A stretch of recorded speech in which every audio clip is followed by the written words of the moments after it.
Chers fidèles, dans quelques heures, nous allons, Inch'Allah, entrer dans le mois béni de Ramadan. Et près de 2 milliards de musulmans s'apprêtent à jeûner pour Allah subhanahu wa ta'ala. Le prophète sallallahu alayhi wa sallam nous informe dans un hadith que lorsque le mois de Ramadan entre, les portes du paradis s'ouvrent et les portes de l'enfer se ferment. Et les shayatines, les diables les plus néfastes sont enchaînés. Petite précision à ce propos, cela ne signifie pas qu'il n'est plus possible de commettre de mal. Ça signifie qu'ils ont beaucoup moins d'emprise sur nous.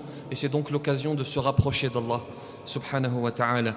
Il dit sallallahu alayhi wa sallam dans un hadith: Man sama Ramadana imanan wa ihtisaba, ghufira lahu ma taqaddama min dhanbi. Celui qui jeûne le mois de Ramadan avec foi et sincérité, Allah lui pardonne ses péchés passés. Et il y a un appel qui est lancé: Ya baghi al-khayri aqbil wa ya baghi al-sharri aqsir. Ô toi qui veux le bien, approche; ô toi qui veux le mal, recule. C'est une occasion pour revenir à Allah subhanahu wa ta'ala, pour se faire pardonner, pour recommencer. Parce que, je le dis souvent, la vie commence toujours demain. Il est toujours possible, tant que tu respires, tant que je respire, il est possible de revenir à Allah subhanahu wa ta'ala. La question qui occupe nos esprits à ce moment, très certainement, c'est comment le réussir ce mois de Ramadan. Qu'est-ce qui est le plus pertinent à faire? Quelle stratégie adopter pour le réussir? C'est précisément ce que je m'apprête à aborder dans ce prêche, Inch'Allah.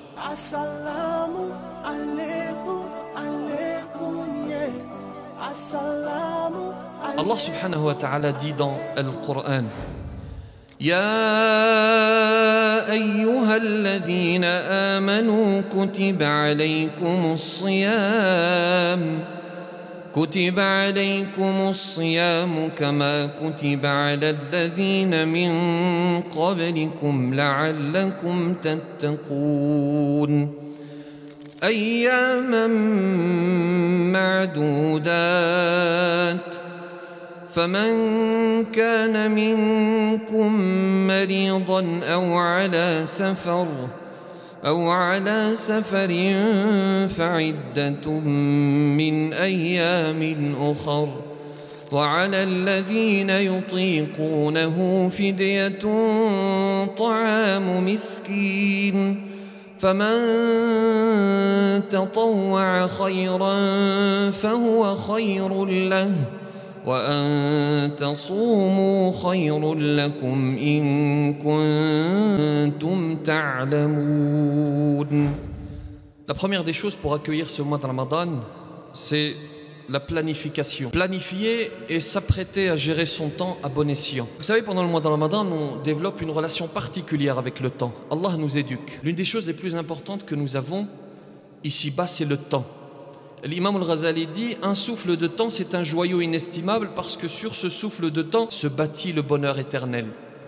Notre vie, c'est une succession de souffles de temps. L'imam al-Ghazali nous dit: ce souffle de temps, aussi petit soit-il, c'est un joyau inestimable. L'imam Malik, Qatada, Sufyan al-Thawri, tous ces illustres prédécesseurs, pendant le mois de Ramadan, ils délaissaient, ils chamboulaient, ils bouleversaient leur emploi du temps pour se mettre encore plus dans l'adoration d'Allah subhanahu wa ta'ala, pour entamer une réforme, parce que nous avons toutes et tous besoin d'une réforme. La planification, elle est nécessaire, parce que de la même manière que lorsque je bâtis, je construis une maison, j'établis un plan avant de la construire, n'est-ce pas?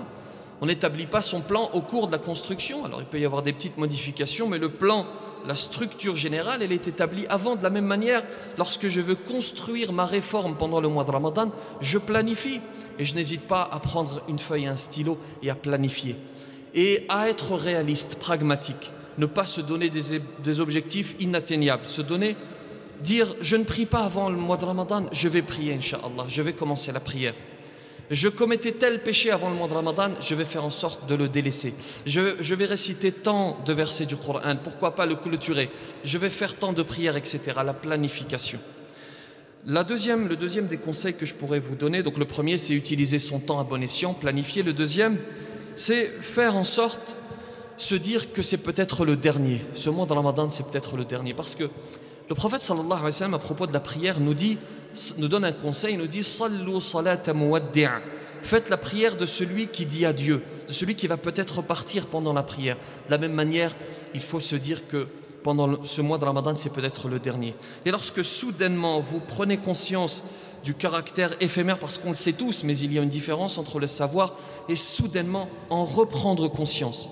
celui qui prend conscience, qui reprend conscience que sa vie est éphémère, que ce mois de Ramadan c'est peut-être le dernier, il passe un mois de Ramadan différent. Il adore Allah subhanahu wa ta'ala encore plus intensément. Combien de personnes étaient avec nous l'année dernière?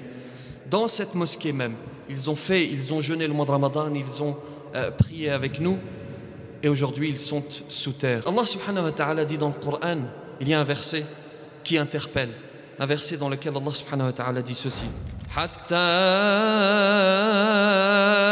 idha jaa ahadahumul maut qala rabbi irji'un la'alli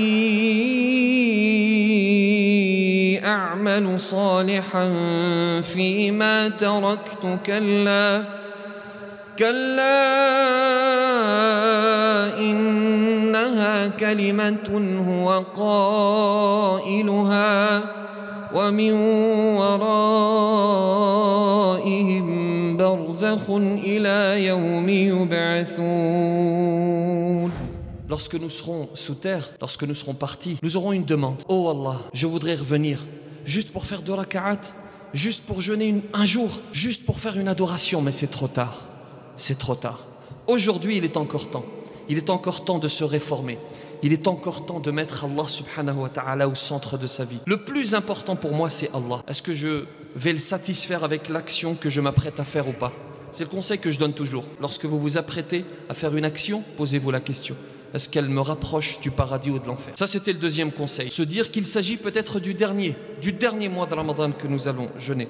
La troisième des choses, jeûner, ce n'est pas que jeûner. Ce n'est pas que s'abstenir de boire et de manger et d'avoir des relations intimes avec nos épouses, époux. Jabir dit: si tu jeûnes alors que ton ouïe, que ta vue, que ta langue jeûne. Et le prophète sallallahu alayhi wa sallam dit dans un hadith que j'ai cité en arabe: celui qui ne délaisse pas la tromperie et le mensonge, Allah n'a pas besoin qu'il délaisse sa nourriture et sa boisson. Il faut faire une introspection, c'est le sens du hadith. Faire une introspection, se réformer. Si j'ai un mauvais comportement, je le change. Si je me comporte mal avec mon épouse, avec mon époux, je change cela. Et au-delà de tout ceci, je renforce ma relation avec Allah subhanahu wa ta'ala. On va en parler dans un instant, notamment la prière. Quatrième conseil, c'est le fait d'accentuer sa relation avec le Coran et les prières. Si on ne prie pas avant le mois de Ramadan, alors l'objectif numéro 1, Inch'Allah, c'est de prier. Je jeûne et je m'engage devant Allah subhanahu wa ta'ala à prier. Cette prière, elle est si importante qu'Allah subhanahu wa ta'ala l'a révélée au cours de l'Isra ou al-Mi'raj. Ce n'est pas une révélation comme les autres. Le prophète sallallahu alayhi wa sallam l'a reçu au cours de ce voyage si important de l'Isra ou al-Mi'raj. Ça, c'est la première des choses. Avant tout, les prières quotidiennes, les prières obligatoires, et ensuite le surérogatoire. Et puis le Coran n'a pas été révélé pour être entreposé, pour être stocké dans nos armoires. Et il n'a pas été révélé pour prendre la poussière. Il a été révélé pour faire vivre les cœurs. Et renouer avec le Coran, ce n'est pas uniquement la lecture, détrompez-vous. Renouer avec le Coran, et pour éviter de faire partie de ces gens qui sont concernés par le verset dans lequel Allah subhanahu wa ta'ala dit: وَقَالَ الرَّسُولُ يَا رَبِّ إِنَّ قَوْمِ اتَّخَذُوا هَذَا الْقُرْآنَ مَهْجُورًا. Lorsque le prophète sallallahu alayhi wa sallam porte plainte et dit: oh Allah, ma communauté a délaissé le Coran. Pour éviter de faire partie de cela, il faut non seulement le lire, mais essayer de le comprendre et surtout l'appliquer. Le lire, essayer de l'apprendre. Alors l'apprentissage du Coran n'est pas une obligation dans son entièreté, parce que c'est ce que l'on appelle fardu kifaya, c'est-à-dire que si une partie de la communauté musulmane s'en charge, l'apprend, alors l'obligation est levée pour tout le monde. Mais ce n'est pas pour cela qu'il faut le délaisser, qu'il faut délaisser l'apprentissage. Illuminons nos poitrines avec le Coran. Le lire, essayer de l'apprendre, essayer de le comprendre et surtout l'appliquer. Et le fait de lire, celui qui lit uniquement le Coran, qui ne fait rien d'autre, il a abandonné le Coran. Celui qui le lit, qui essaie de le comprendre et qui ne l'applique pas, il a abandonné le Coran. Celui qui le lit, qui essaie de le comprendre, qui essaie de l'appliquer, alors lui, il ne l'a pas abandonné. Le cinquième des conseils pour terminer, c'est de revenir à Allah subhanahu wa ta'ala. Il dit dans le Coran: Ya ibadiy alladhina asrafu ala anfusihim la taqnatu min rahmatillah inna Allah yaghfiru dhunuba jami'a. Ne désespérez pas de la miséricorde d'Allah. Allah pardonne tous les péchés. Alors j'aimerais préciser une chose. N'utilisons pas ce verset pour se donner bonne conscience. Certains commettent des péchés, continuent et continuellement disent Allah Ghafourur Rahim, Iman fil qalb. Oui, d'accord, Je donne toujours cet exemple en disant, mais allez voir vos épouses, vos époux, dites-leur je t'aime et ne le prouvez pas par ailleurs. Dites-leur juste c'est une parole et continuellement ne le prouvez pas. Est-ce que c'est un véritable amour? Celui qui aime Allah subhanahu wa ta'ala, il le prouve par des actes. Donc oui, Allah Ghafourur Rahim, et je décide de revenir à Allah, alhamdulillah, c'est une très bonne chose. Mais n'essayons pas de nous donner bonne conscience en commettant de graves péchés, en disant de toute façon Allah pardonne. Allah pardonne si tu décides de revenir à lui. Il dit, sallallahu alayhi wa sallam, dans un hadith, dans un long hadith, le fameux Allahu ashaddu farahan min tawbati abdihi hina yatubu ilayh. Le prophète sallallahu alayhi wa sallam nous donne un bel exemple pour comprendre à quel point le Créateur est satisfait du repentir de l'un d'entre nous. Il dit, c'est comme quelqu'un qui est dans le désert, il a une monture sur laquelle il a tout ce dont il a besoin pour vivre, de quoi boire et de quoi manger, et à un moment donné, alors qu'il est dans ce désert aride, cette monture va s'en aller, et petit à petit, une certitude va gagner son cœur, c'est la certitude de la mort. Il se dit, c'est terminé pour moi. Il trouve un palmier, il se met à l'ombre de ce palmier, et alors qu'il est dans cette situation de certitude de la mort, sa monture reparaît devant lui, il s'en saisit fermement, et tellement il est content, il va se tromper sur ce qui est le plus capital, le plus important sur le musulman, c'est-à-dire le tawhid, cette unicité d'Allah subhanahu wa ta'ala. Il va dire, oh Allah, tu es mon serviteur et je suis ton Seigneur. Et il est précisé dans le hadith, il s'est trompé tellement il est satisfait. Et le prophète sallallahu alayhi wa sallam nous dit, Allah est encore plus satisfait que cet homme qui retrouve sa monture. Alors, je disais tout à l'heure, ne nous donnons pas bonne conscience, etc. Oui, mais dans le même temps, sachez qu'Allah souhaite notre repentir, souhaite notre retour, souhaite que nous revenions à lui. Et quelle meilleure occasion que le mois de Ramadan, que le mois au cours duquel Al-Qur'an a été révélé. Sachez, pour terminer, que le mois de Ramadan, c'est une école dans le sens, si nous sommes capables de nous abstenir pour le halal, parce que manger, boire, avoir des relations avec son époux, son épouse, c'est halal. Si nous sommes capables pendant un mois entier de nous abstenir, alors, a fortiori, à plus forte raison, nous allons être capables de nous abstenir de commettre du mal pour satisfaire Allah subhanahu wa ta'ala. Deux choses pour terminer. La première, respectons le voisinage. La zala Jibril yusini bil jar hatta dhanantu annahu sayuwarrithuh. Il nous dit, Jibril n'a cessé de me faire des recommandations par rapport au voisinage, que j'ai pensé que le voisin allait avoir droit à une part de l'héritage. Soyons cohérents. Si on vient à la mosquée, c'est pour adorer Allah. Ne soyons pas en contradiction totale en garant nos voitures n'importe où et en sortant de la mosquée, en vociférant, en parlant fort dans la rue. Et n'oubliez pas une chose capitale. Allah ibarak fikoum, écoutez bien cela. Le jeûne est invalide s'il n'y a pas d'intention. Beaucoup ne savent pas cela et jeûnent directement. L'intention, il faut la formuler en son fort intérieur. Ce n'est pas une parole qu'il faut prononcer, il ne faut pas le dire verbalement, mais il faut le ressentir en son fort intérieur. Et pour les malikites, dans l'école de l'imam Malik, il suffit d'avoir cette intention à la veille du premier jour de Ramadan. Étant donné que ce sont des jours consécutifs, et bien juste avant le début du mois de Ramadan, ce soir même, j'ai l'intention, la ferme intention de jeûner pendant le mois entier. Et s'il y a une coupure, pour une raison ou pour une autre, maladie, voyage, eh bien je renouvelle ensuite mon intention.